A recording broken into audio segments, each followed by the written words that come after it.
भाग्य की फुसफुसाहट। एक समय की बात है, पहाड़ियों के बीच बसे एक अनोखे छोटे शहर में दो आत्माएं रहती थीं, एम्मा और लुकास। भाग्य ने उनकी कहानियों को एक दूसरे के नाम जानने से बहुत पहले ही बुन दिया था।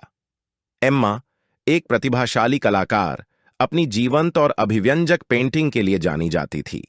एक धूप भरी दोपहर में उसने पार्क में अपना चित्र फलक स्थापित करने का निर्णय लिया।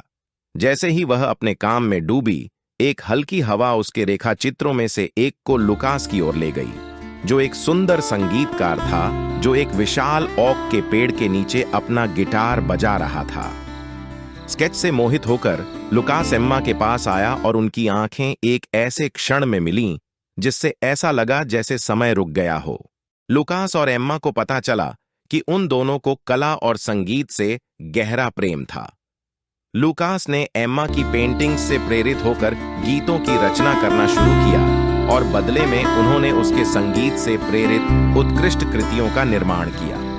उनका सहयोग शहर में चर्चा का विषय बन गया और लोग उनके साझा जुनून से पैदा हुई सुंदरता से आश्चर्यचकित हो गए। जैसे जैसे उनका बंधन गहरा होता गया, लुकास ने आधी रात को एम्मा की खिड़की के नीचे उसे गाना बजाना शुरू कर दिया और अपने गीतों के माध्यम से अपने दिल की बात बताई।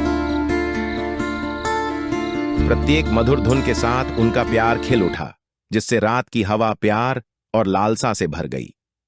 एक मनमोहक शाम, तारों से भरे आकाश के नीचे मोमबत्ती की रोशनी में, रात्रि भोज के बाद लुकास ने एम्मा का हाथ लिया और फुसफुसाया, जब से मैंने तुम्हारा स्केच देखा तब से मैं तुमसे प्यार करता हूं। वह अंदर झुका और उन्होंने अपना पहला कोमल चुंबन साझा किया। यह एक खूबसूरत भविष्य के वादे से भरा पल था। उनका प्यार चुनौतियों से रहित नहीं था। एम्मा का करियर आगे बढ़ रहा था और लुकास अक्सर दौरे पर रहता था। उन्हें लंबी दूरी के रिश्ते की परीक्षाओं का सामना करना पड़ा, लेकिन उनका प्यार अटल रहा। पत्रों, चित्रों और गीतों ने दूरी को पाट दिया, जिससे उनका प्यार हर गुजरते दिन के साथ और मजबूत होता गया। गर्मियों की एक साफ रात में लुकास एम्मा को उसी पार्क में ले गया जहां वे पहली बार मिले थे। परी रोशनी और उनके प्रेम गीतों की मधुर धुनों से घिरा हुआ वह एक घुटने पर बैठ गया और पूछा, क्या तुम हमेशा के लिए मेरी प्रेरणा बनोगी? एम्मा की आंखों में खुशी के आंसू छलक पड़े जब उसने कहा, हाँ। उन्होंने तारों से जगमगाते आकाश के नीचे अपने प्यार को एक अंगूठी और एक वादे के साथ सील कर दिया। एम्मा और लुकास ने कला, संगीत और असीम प्रेम से भरा जीवन बनाया।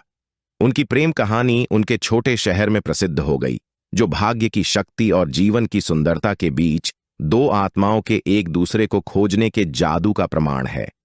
और इसलिए हिलती पहाड़ियों के बीच में, उसी ओक के पेड़ की चौकस निगाहों के नीचे, जहां से उनकी यात्रा शुरू हुई थी, एम्मा और लुकास ने एक प्रेम कहानी जी थी, जो प्यार, नियति और की एक कालातीत कहानी, साझा सपनों की सुंदरता पीढ़ी दर पीढ़ी फुसफुसाती रहेगी।